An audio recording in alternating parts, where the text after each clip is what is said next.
My name is Elizabeth. I'm 29 years old, and for as long as I can remember, my family treated my success like a communal bank account and my boundaries like a joke. But the moment that finally made the truth impossible to ignore came at Christmas dinner. While I was away in Paris, my brother managed to steal the deed to my house. And right there, in front of 15 relatives, he proudly pulled out a silver key with a red ribbon and handed it to a girlfriend he'd known for 3 months. He was giving away the home I had poured my life into, erasing me from the only place that had ever truly felt like mine. My uncle choked on his wine. The room went dead silent, and my mother just patted my hand and whispered that I shouldn't be greedy since I already had a successful career. I paid the bills. They took the space. I built a life. They treated me like a temporary tenant. I always thought if I just gave them enough, they'd eventually respect me. I was wrong. My brother thought he had already won. He had no idea what kind of security alerts I had received in Paris, or what number I was dialing under the table. What happened in the next 17 minutes wouldn't just ruin his holiday. It was going to put my family's golden boy in the back of a squad car and shatter their lives forever. Before I go on, please take a moment to like and subscribe, but only if this story speaks to you. Drop your location and local time in the comments. Now let me take you back to early November, the day I booked that flight to France. It was early November, and my apartment in the city felt like a staging ground.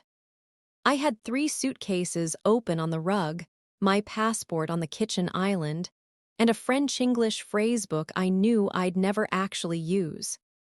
This trip to Paris wasn't just a vacation. It was supposed to be a circuit breaker.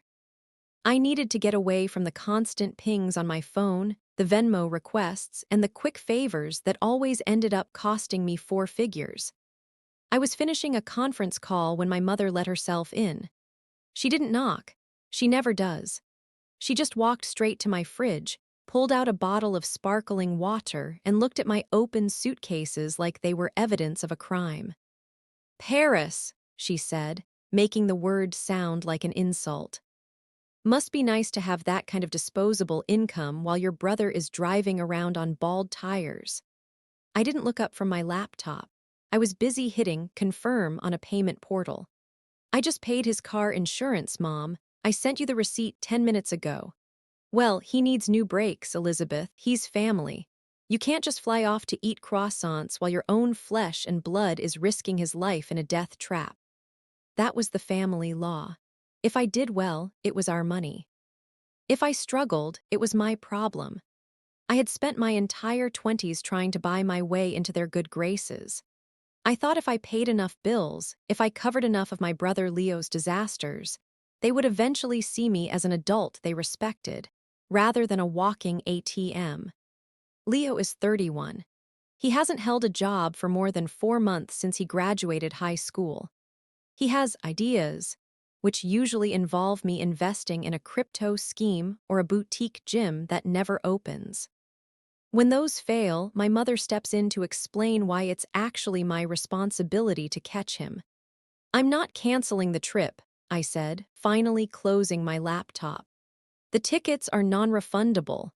My mother sat at the island, her eyes narrow. "Fine, but you're leaving the spare key to the house here, with me." I paused. "My house isn't just a building. It's a 3-bedroom craftsman I bought after 5 years of 80-hour weeks. It's the first thing I ever owned that didn't have someone else's name on the deed. It's my sanctuary." "Why do you need a key, Mom? I have a professional house sitter coming every 3 days to water the plants." "What if there's a leak?" she snapped. "What if the heater breaks? You're going to be 5,000 miles away. You're going to trust some stranger from an app over your own mother. Don't be selfish, Elizabeth. You're always hoarding things. Your house, your money, your time. It's unattractive." She used that word, hoarding, whenever I tried to have a boundary. To her, having a locked door was an act of aggression against the family unit. My father walked in then. He stayed by the door, jingling his car keys. He didn't look at me. He never looks at the person being interrogated, he just waits for the noise to stop so he can go back to his quiet life. "Just give her the key, Liz," he mumbled. "You know how she gets, it's just for emergencies. Don't ruin the mood before your big trip."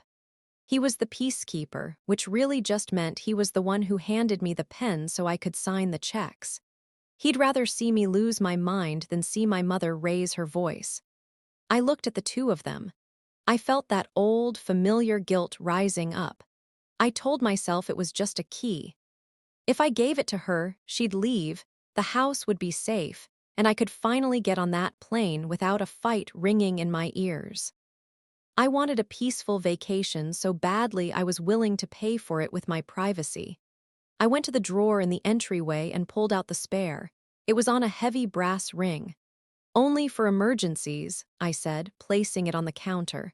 "I mean it. No one stays here, no parties for Leo, no checking the mail every day." My mother scooped it up before I could even finish the sentence. She didn't thank me. She just dropped it into her purse and stood up. "See," she said to my father. "She always comes around. She just likes to make us beg first." They left 5 minutes later. I stood in my kitchen looking at the spot where the key had been. The silence should have felt better, but it didn't. It felt like I'd just handed over the last piece of myself. I spent the rest of the evening checking my smart home app. I made sure the cameras were active. I checked the digital lock on my home office. I told myself I was being paranoid. This was my mother. This was my family. They wouldn't actually violate my home while I was gone. But as I locked my front door the next morning and headed for the airport, I couldn't shake the feeling that I hadn't just given her a key. I had given her an invitation. That was my first mistake. I checked my phone one last time before the flight took off. No messages, no alerts, just a quiet house waiting for me to come back. I leaned my head against the window and tried to think about Paris. I tried to imagine the Seine, the museums, the cold autumn air. I tried to convince myself that for the next 2 weeks I was just Elizabeth, a woman on holiday and not the bank of the family. I almost believed it. The first week in Paris was exactly what I'd hoped for, or at least I tried to make it so. I walked along the Seine, spent hours in the Louvre, and sat in cafes with a book I barely read. But every time my phone buzzed, my stomach did a little flip. I kept waiting for the emergency. I kept waiting for the leak or the broken heater that would justify why my mother needed that key. 6 days into the trip, the alert finally came. It wasn't a call about a pipe bursting. It was a notification from my smart home app, motion detected in master bedroom. I was sitting in a small bistro in Le Marais, a glass of red wine in front of me. I pulled up the live feed, expecting to see my mother looking for a flashlight or checking the windows. Instead, I saw Leo. He wasn't checking for leaks. He was rummaging through my closet, tossing my silk blouses onto the floor to get to the back shelf. He found what he was looking for, a bottle of vintage scotch I'd been saving for my 30th birthday. He uncorked it right there, took a swig, and wiped his mouth with his sleeve. Then he turned around and waved someone else into the frame. It was a girl I didn't recognize. She looked young, maybe early 20s, wearing a heavy coat that she immediately dropped onto my bed. "See," Leo's voice came through the speaker, muffled but clear. "I told you, my place is way better than that cramped apartment." "It's huge, Leo," she said, trailing her hand over my handmade quilt. "You really live here all by yourself." "Most of the time," he lied, leaning against my dresser. "My sister stays in the guest room sometimes when she's between jobs, but I basically keep the place running." "Help yourself to whatever's in the kitchen. I'm gonna go get the speakers set up." I sat frozen in that bistro, the sounds of Parisian chatter fading into a dull hum. I watched on my screen as my brother, the man whose car insurance I had just paid, lay down on my bed with his muddy boots still on. He was using my home, my sanctuary, as a prop to impress a girl he'd probably known for 5 days. This wasn't an emergency. This was a home invasion sanctioned by my mother. I felt a hot, sharp pulse of anger in my chest. It wasn't just the wine or the boots on the bed. It was the ease of the lie. He didn't just want to stay there, he wanted to be me. He wanted the life I had built without doing any of the work to earn it. And my mother had handed him the key to the stage. I checked the other cameras. They were in the kitchen now. Leo was opening a box of expensive pasta I'd brought back from a previous trip to Italy. He was throwing my hand-thrown ceramic bowls onto the counter like they were disposable plastic. He looked comfortable. He looked like he belonged there. I realized then that the cost of peace was much higher than I had calculated. I had given my mother that key to avoid a fight, but in doing so, I had handed over my safety. I had told them, through my silence and my compliance, that my things weren't really mine. They were just resources waiting to be redistributed to the deserving golden boy. I didn't call them right away. I watched. I watched as they moved into the living room and put on a movie. I watched as Leo spilled a drink on my rug and just kicked a decorative pillow over the stain. That was the first undeniable cost. My house was no longer my own. It was a rental he wasn't paying for, a hotel where I was the maid who hadn't arrived yet. The damage wasn't just emotional anymore. I could see the physical reality of it, the stain on the rug, the stolen scotch, the disrespect written in every careless movement he made. My heart was hammering against my ribs. I had spent years thinking I could manage them, that I could satisfy their hunger if I just threw enough scraps their way. But Leo didn't want scraps. He wanted the whole meal. I took a screenshot of him on my bed, then another of him holding my bottle of scotch. My hands were shaking so hard I almost dropped the phone. I looked out at the street in Paris, at the people walking by, living their lives, and I felt like I was a ghost watching my own life be dismantled from across the ocean. I knew if I called my mother, she'd make an excuse. She'd say he was just watching the place or that I was being dramatic. She would turn my violation into a critique of my character. I leaned back and took a deep breath of the cool evening air. I needed to be smart. I needed to be controlled. But as I watched Leo put his arm around that girl on my sofa, I knew one thing for certain. The vacation was over. I closed the app and looked at my wine. It tasted like ash.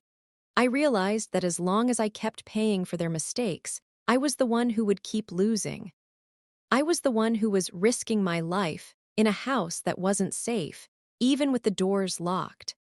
I had been the family ATM for so long I had forgotten that I was the one who held the PIN code. I stood up, left a €20 note on the table, and started walking back to my hotel. I didn't look at the sights. I didn't look at the lights. I just looked at the screen of my phone, waiting for the next alert. Something was breaking. And for the first time in my life, I wasn't going to be the one to fix it.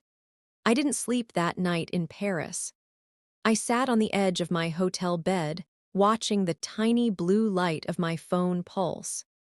Every time I closed my eyes, I saw Leo's boots on my handmade quilt.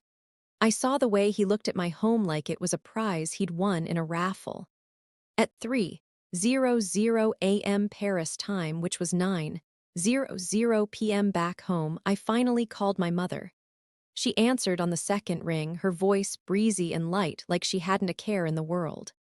"Elizabeth, how is the Eiffel Tower? Did you find a nice Frenchman yet? Why is Leo in my house, Mom?" The silence on the other end lasted exactly 3 seconds. Then the shift. Her voice dropped the cheer and took on that sharp, defensive edge I knew so well. "He's not in your house, Elizabeth. He's looking after it. You're being so suspicious. It's a very unattractive trait." "I'm looking at the camera feed right now," I said, my voice flat. "He's drinking my birthday scotch. He brought a girl over. He told her he lives there. Tell him to leave. Now. He's 31 years old, Elizabeth. He can't just keep living in his childhood bedroom. He needs a place to show this girl he's a man of substance. It's just for a few days. The house is sitting there empty anyway. Why are you being so greedy with your space? It's not like you're using it. It's my home, Mom. I pay the mortgage, I pay the taxes. I pay for the water they're using to take showers in my bathroom. Get him out. I will not, she snapped. I gave him that key because I am his mother and I decided he deserved a win. You have everything. You have the career, the travel, the big fancy house. Leo has nothing. The least you can do is share the wealth. If you kick him out now, you'll ruin his relationship. Is that what you want, to be the reason your brother is alone? That was the move. She made my boundaries look like an attack on his happiness. She wasn't just letting him stay there, she was subsidizing his lies with my life. While I was paying for a hotel in France, my brother was playing successful homeowner at my expense. I'm calling the police, I said. You do that, she challenged. And I'll tell them I gave him permission as the emergency contact. I'll tell them you're having a mental episode. Don't test me, Elizabeth. Just stay in Paris and enjoy your little trip. We'll talk when you're back to being yourself. She hung up. I felt sick. It wasn't just that she was lying, it was that she was so comfortable doing it. She viewed my success as a family asset that she had the right to manage. To her, I wasn't a daughter, I was a resource. I went back to the app. I wanted to see if her call had at least made him move.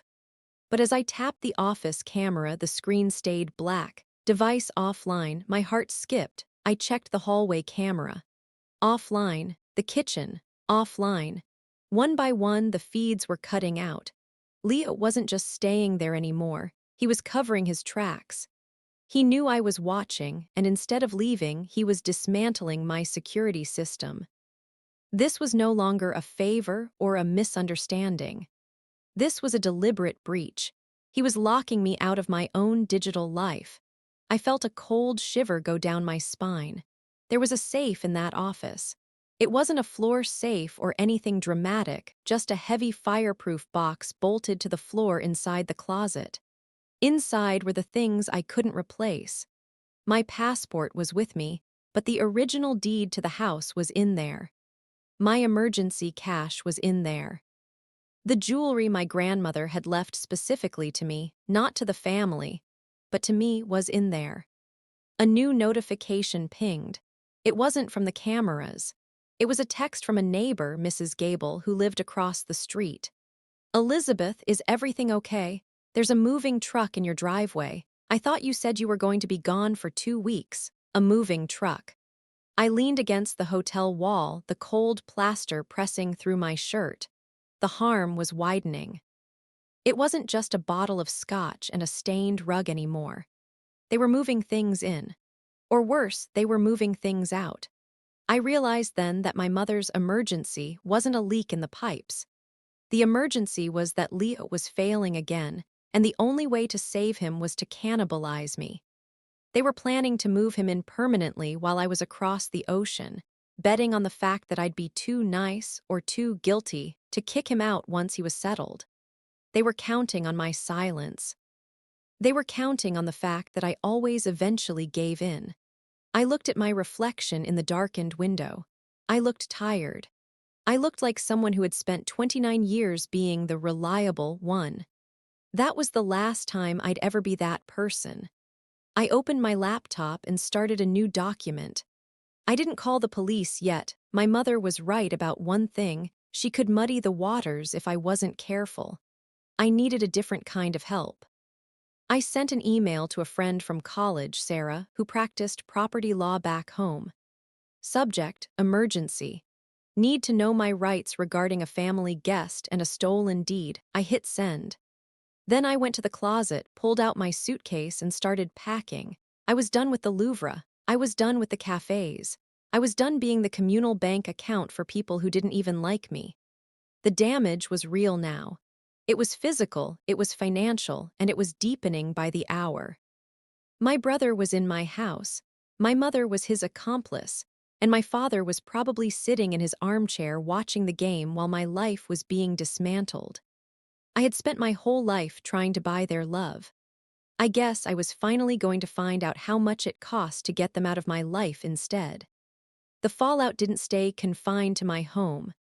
By the time I reached Charles de Gaulle for my flight, the family group chat was a blur of blue bubbles and exclamation points. It was like a fever dream. My Aunt Sheila, who usually only texts to remind people about her church bake sales, posted a photo of my front porch. So proud of Leo for finally putting down roots. What a beautiful first home. God is good. Then came my cousin Marcus. Way to go, big man, high ceilings, too. When's the housewarming? And finally, the crowning blow. A photo of Leo and his new girlfriend standing in my kitchen, the kitchen I'd spent 6 months remodeling, holding up glasses of my wine. The caption, written by my mother, read, "A new chapter for our golden boy. Hard work pays off." I felt like the air had been sucked out of the terminal. Hard work? Leo hadn't worked a full week in 3 years. He was passing off my sweat, my savings, and my late nights as his own victory. And the family was eating it up. They weren't just guests in my house anymore. They were the audience for a play where I'd been recast as a ghost. I tried to type a response. My thumbs hovered over the screen. That's my house. He's trespassing, but I knew what would happen. My mother would chime in about my negativity. My aunts would tell me to be happy for my brother. They would gaslight me until I felt like the villain for wanting to sleep in my own bed. Then my phone buzzed with a private message. It was from my father. "Liz, honey, please don't say anything in the group chat. Your mother is so happy to see Leo finally settled. It's giving her so much peace. Just let him have this win for the holidays. You have so much success already. Don't ruin the Christmas spirit by making a fuss. We'll figure it all out in January, I promise. Just let him have this win." That sentence was the story of my life. My wins were expected, so they didn't count. Leo's wins, even the ones he stole, were miracles that had to be protected at all costs. My father wasn't asking for peace. He was asking for my continued sacrifice so he didn't have to deal with my mother's temper. The spillover reached my professional life 3 hours later. I received an automated alert from my home security provider, but this one was different. It was a notification that the billing address and primary contact info for my account had been updated via phone request. My mother had called the security company.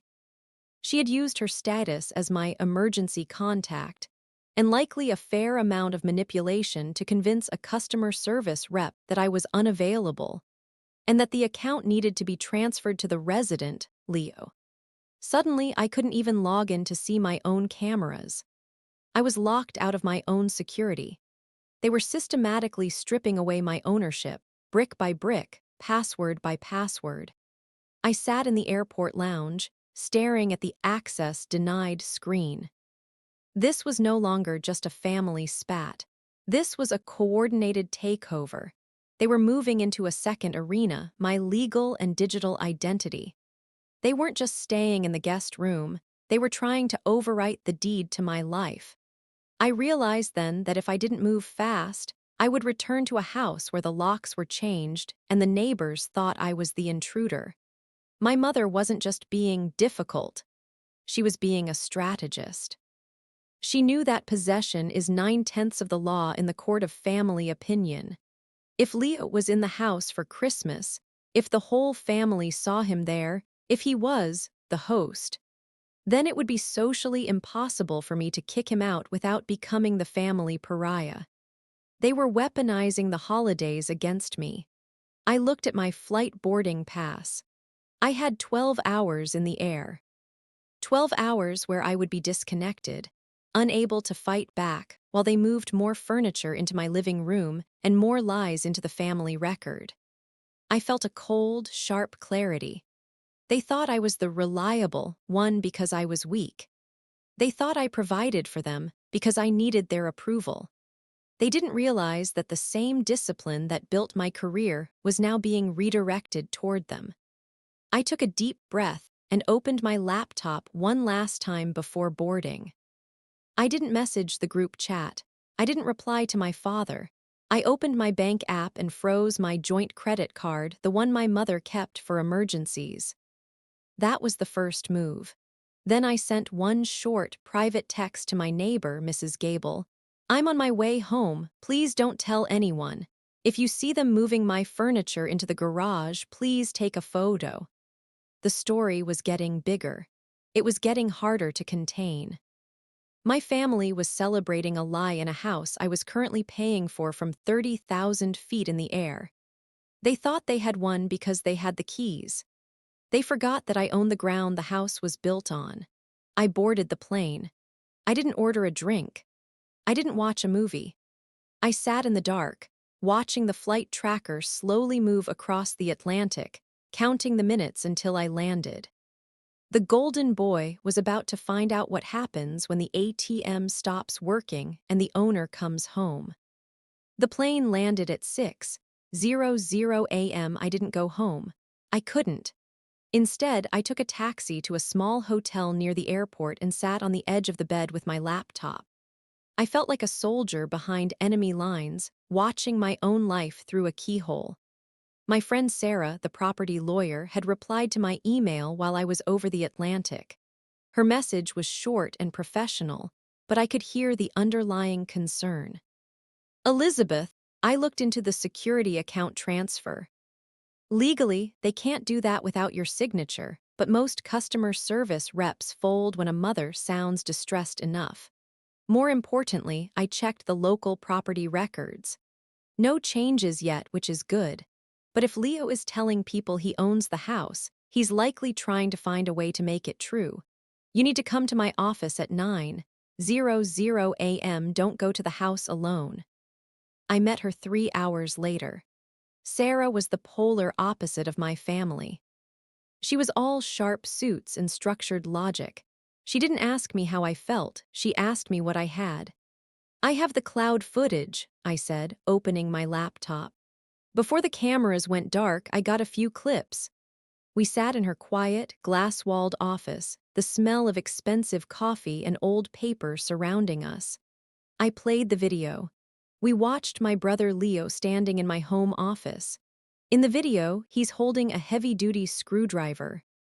He's sweating, swearing under his breath as he pries at the door of my small floor safe. Is that your deed in his hand? Sarah asked, pointing at the screen. I nodded. The camera caught the moment clearly. He didn't just find the safe, he broke into it. He pulled out the blue folder that held the original deed to my house. He looked at it, grinned, and tucked it into his jacket pocket. Then he looked directly at the camera, the one he thought he was about to disable, and gave a mocking little salute. That's grand larceny, Sarah said, her voice dropping an octave. And possibly residential burglary depending on how he entered. You gave your mother a key for emergencies, not a license to sublet or rob you. She printed out several frames of the video.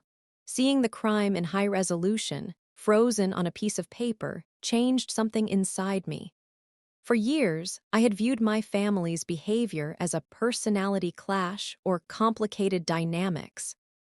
Looking at the printouts, I finally saw it for what it was, a crime.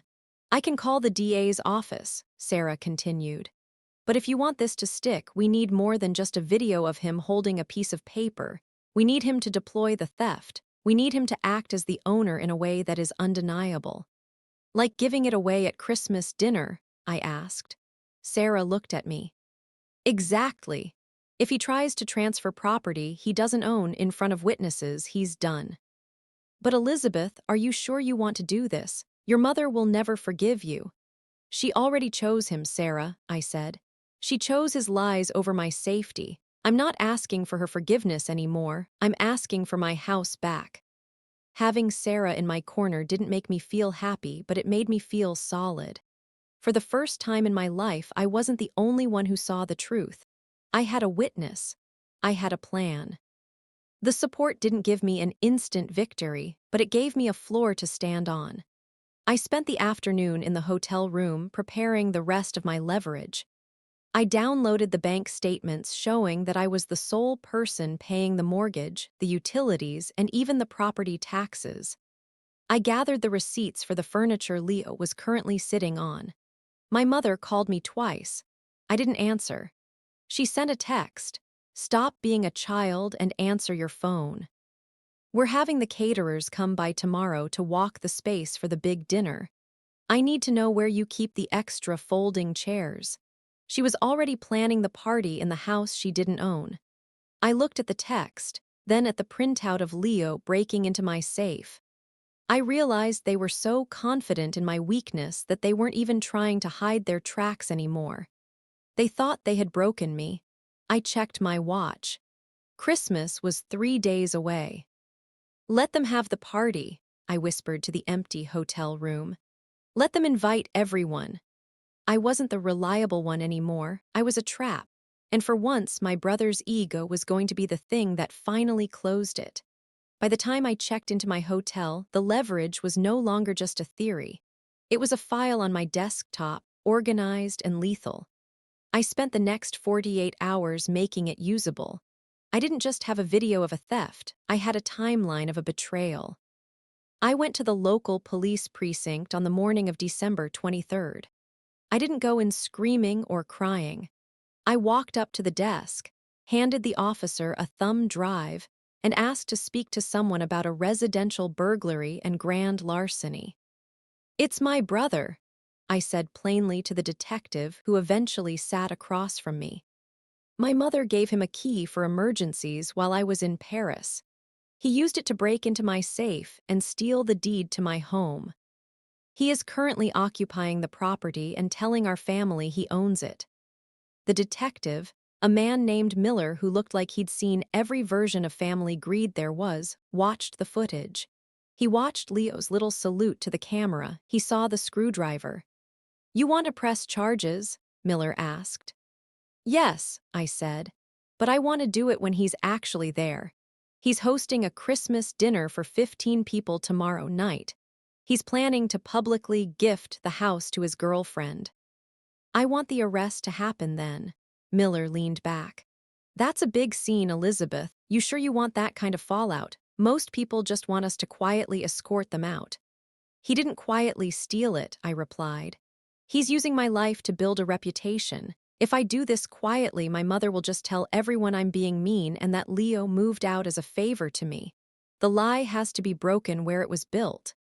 He nodded slowly. He understood. He gave me his direct number and told me to call him the moment the gift was presented. Having the police on standby changed the air in the room. I wasn't a victim waiting for a miracle anymore. I was the architect of a consequence. I went back to the hotel and dressed for the dinner. I chose a dark, structured blazer and a pair of boots I'd bought in Paris. I looked like someone who was visiting, not someone who was begging for her seat back. I drove to my parents' house, where the dinner was originally supposed to be held before Leo generously offered my house as the venue. I pulled into my own driveway at 6:00 p.m. on Christmas Eve. The house was glowing. Leo had hung expensive LED lights, likely bought with the emergency credit card I'd frozen, around the porch. There were cars lined up down the street. I saw my aunt's SUV and my cousin's truck. They were all inside my home, drinking my wine, sitting on my furniture, celebrating a thief. I sat in the car for a moment, my hand on the steering wheel. My phone buzzed. It was a notification from Sarah. "Documents are ready. I'm standing by if the police need the title verification." I took a breath and walked up the path. I didn't knock. I used my own key, the one I'd kept. The moment I opened the door, the noise hit me. Laughter, the clinking of glasses, the smell of the roast I hadn't ordered. My mother was in the hallway, holding a tray of appetizers. She froze when she saw me. "Elizabeth," she hissed, rushing over. "What are you doing here? You said you were staying in a hotel. You should have called." "It's Christmas, Mom," I said, my voice steady. "I decided not to be greedy with my presents." She scanned my face, looking for the usual guilt or the familiar exhaustion. She didn't find it. She looked nervous for the first time in my life. She leaned in close, her breath smelling of peppermint and gin. "Leo is having a moment, Elizabeth. Do not ruin this for him. He told everyone he bought this place with a private investment. If you embarrass him tonight, I will never speak to you again." I know, I said. I walked past her into the living room. Leo was standing by the fireplace, a glass of my scotch in his hand, holding court. He looked at me, and for a split second I saw the panic in his eyes. Then he masked it with that practiced, golden boy grin. "Liz, the world traveler returns," he shouted, spreading his arms wide. "Welcome to my humble abode. Grab a drink. Don't worry, there's plenty for everyone." The relatives cheered. My father waved from the sofa, looking relieved that I wasn't screaming. They all thought I had accepted it. They thought the leverage I held was just a grudge I'd eventually swallow. They were wrong. The leverage was the fact that I was the only person in the room who knew that a squad car was parked 2 blocks away, waiting for my signal. I smiled at my brother. It was the hardest thing I've ever done. "Nice place, Leo," I said. "I can't wait to see what you do with it." The trap was set. The leverage was real.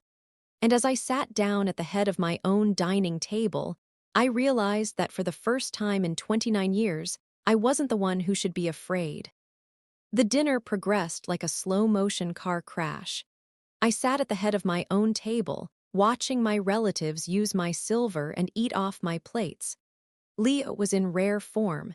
He spent 20 minutes explaining the architectural vision he had for the backyard, the one I had already spent 3 years landscaping. "I'm thinking of putting in a lap pool," he said, leaning back and swirling the scotch. "The current layout is a bit basic. It needs more of a masculine edge." My mother beamed.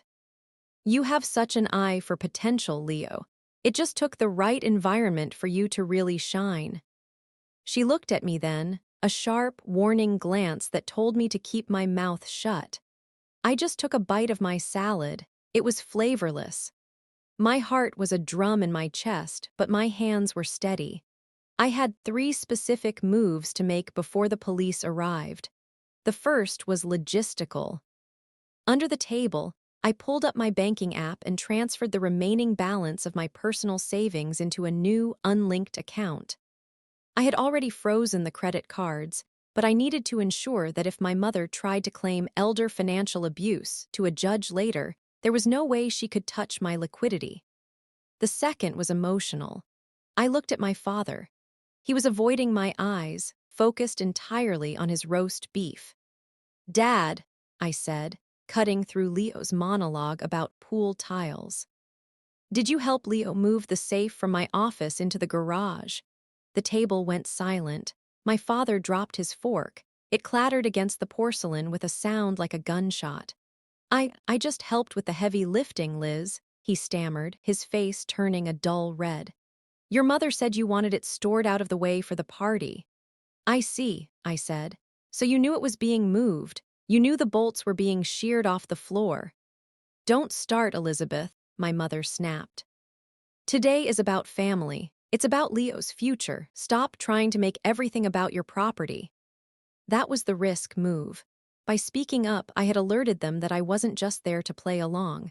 I saw Leo's grip tighten on his glass. He knew I was pushed to the edge, but he still didn't think I'd jump. He believed the golden boy shield was impenetrable. I checked my watch. 7:42 p.m., you're right, Mom, I said, standing up. It is about the future. And it's about a very special gift Leo has for his girlfriend, isn't it? Leo perked up. He loved a spotlight. He reached into his blazer pocket and felt for the silver key I knew was there. He thought I was giving him the cue for his big moment. He thought I was finally surrendering. "Actually, yeah," Leo said, standing up and smoothing his hair.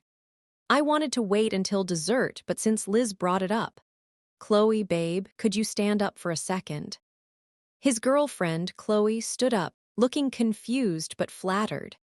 The relatives leaned in, phones coming out to record the beautiful moment. My mother had tears in her eyes. I reached into my pocket and hit the send button on a pre-written text to Detective Miller. Deployment started. Move in. "I've had a lot of ups and downs," Leo began, his voice dropping into that soulful tone he used when he was about to ask for money. "And for a long time, I didn't feel like I had a place where I truly belonged. But now, thanks to some hard work and a little bit of luck, I finally have a home. And a home isn't a home unless you share it with the person you love. He pulled out the silver key with the red ribbon.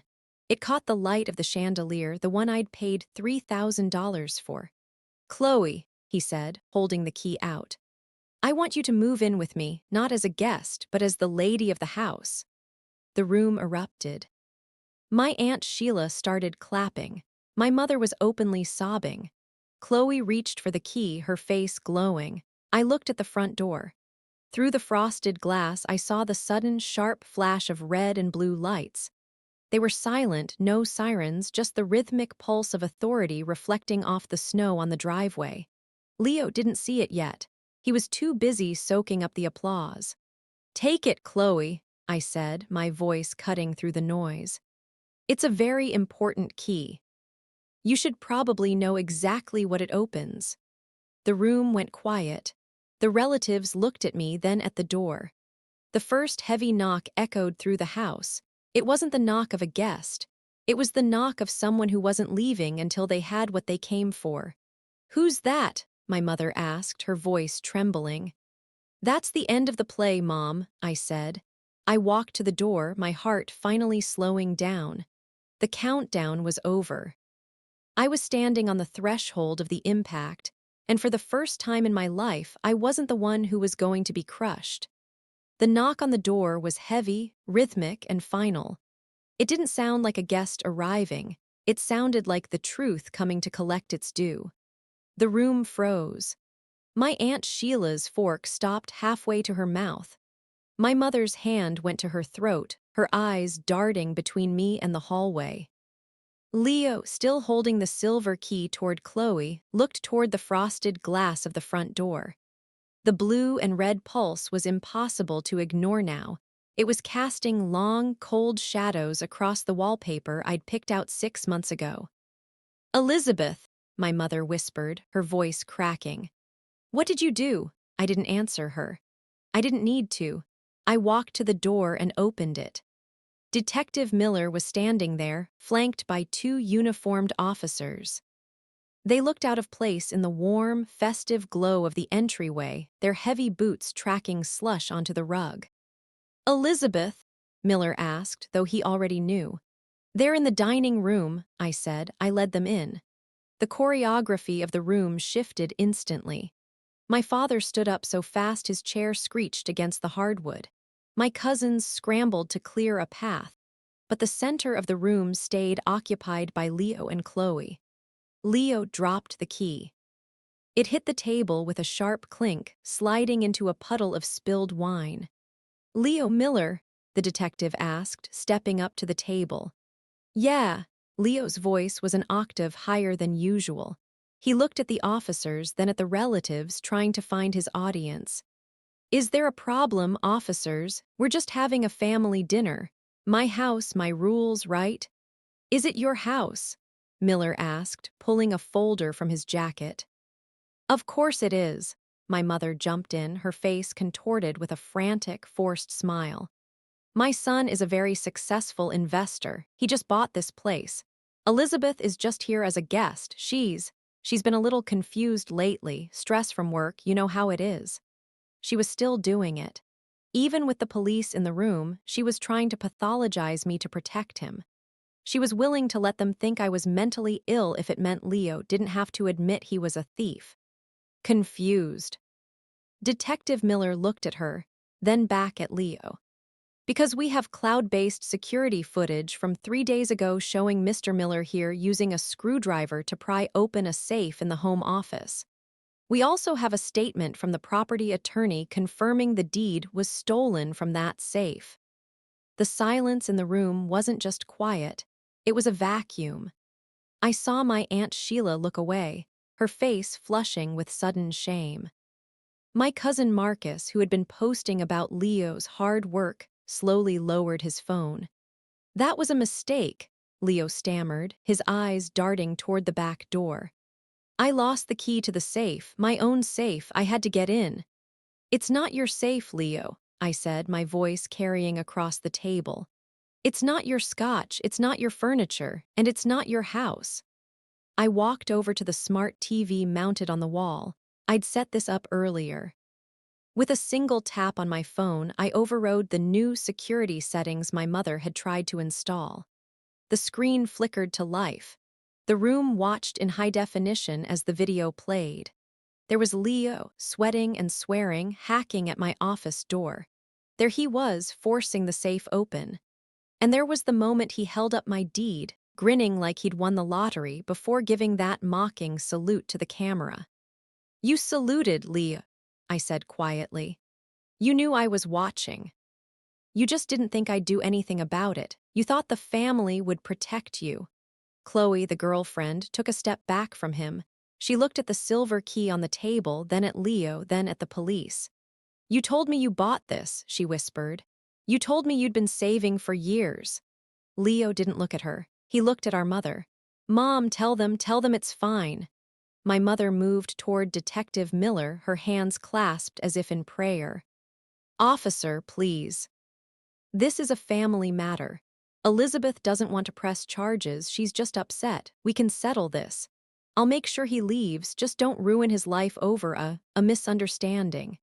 "It's not a misunderstanding, ma'am," Miller said, stepping around her. "It's a felony, and the homeowner is pressing charges." He looked at me for final confirmation. "Yes," I said. "I am." The officers moved in. It happened with a clinical, jarring efficiency.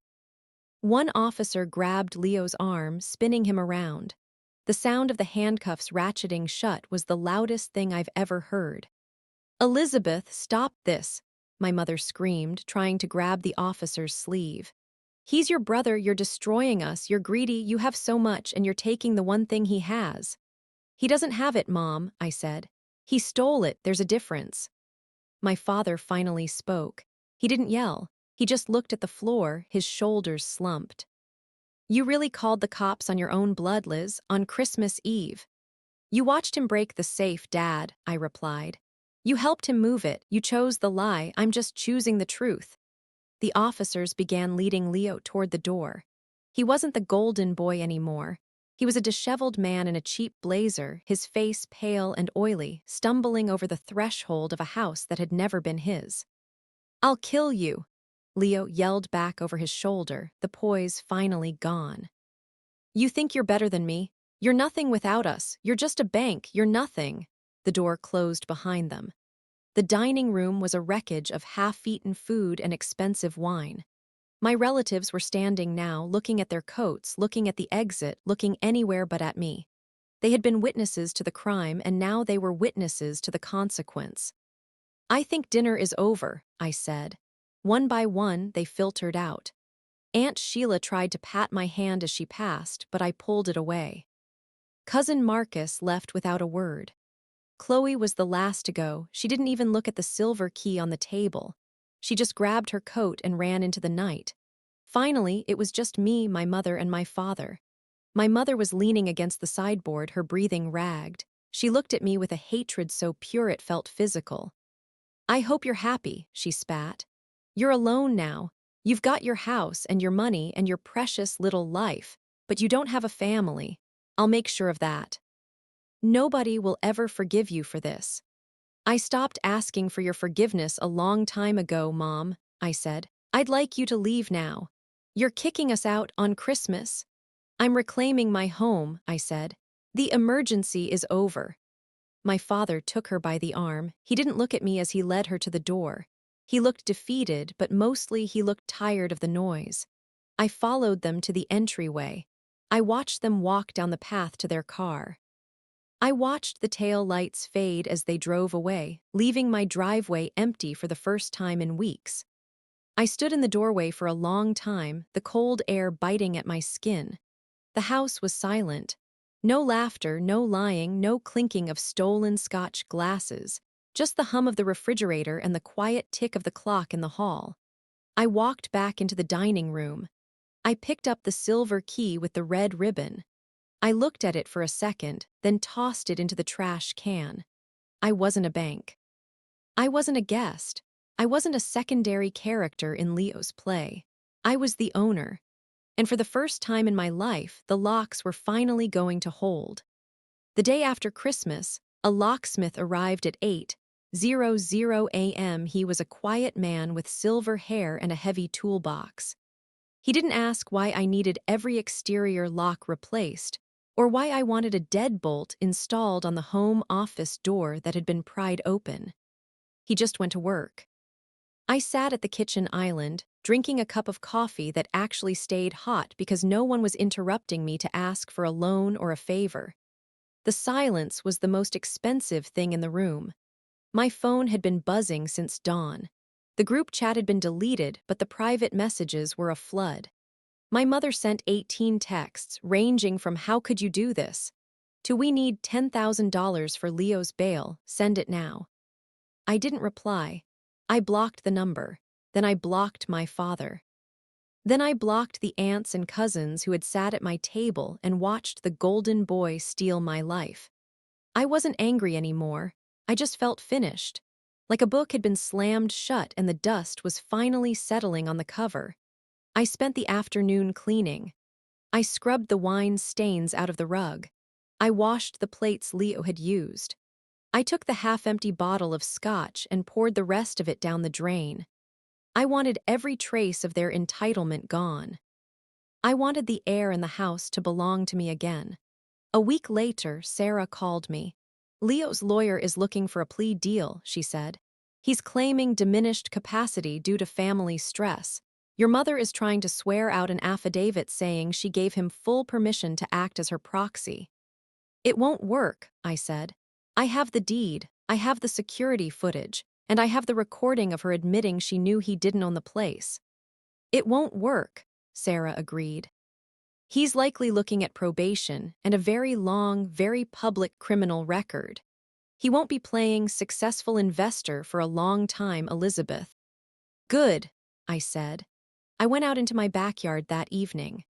The snow was thin and crisp. I looked at the space where Leo had planned his masculine lap pool. I thought about the 3 years I'd spent planting the hedgerows and the perennial garden. I thought about how much of my life I had given away just to keep them from yelling at me. I realized then that they never loved the reliable Elizabeth. They loved the useful Elizabeth. And once the usefulness was gone, the love vanished with it. I'm 29 years old. My house is mine. My bank account is mine. My time is mine. I still have a photo on my mantle of all of us from 10 years ago. Leo is in the center, grinning. My mother is looking at him like he's a god. I'm off to the side, slightly out of focus, holding the camera bag for whoever was taking the picture. I haven't thrown it away. I keep it there to remind myself of what I escaped. I'm the person who stays late. I'm the person who builds things to last. But I am no longer the person who pays for someone else's wreckage. Last night, I sat in my living room with the lights dimmed. I didn't check the cameras. I didn't look at my phone.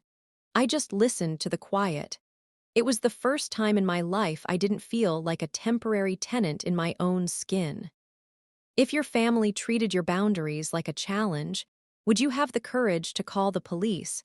Or would you keep paying the bill just to keep the peace? Drop a comment below and let me know. I read every single one of them. If this story spoke to you, check out the video on the screen about the woman who discovered her family's secret inheritance. And don't forget to hit that subscribe button for more stories about standing your ground. Take care of yourselves. And remember, a key is only a gift if it's yours to give.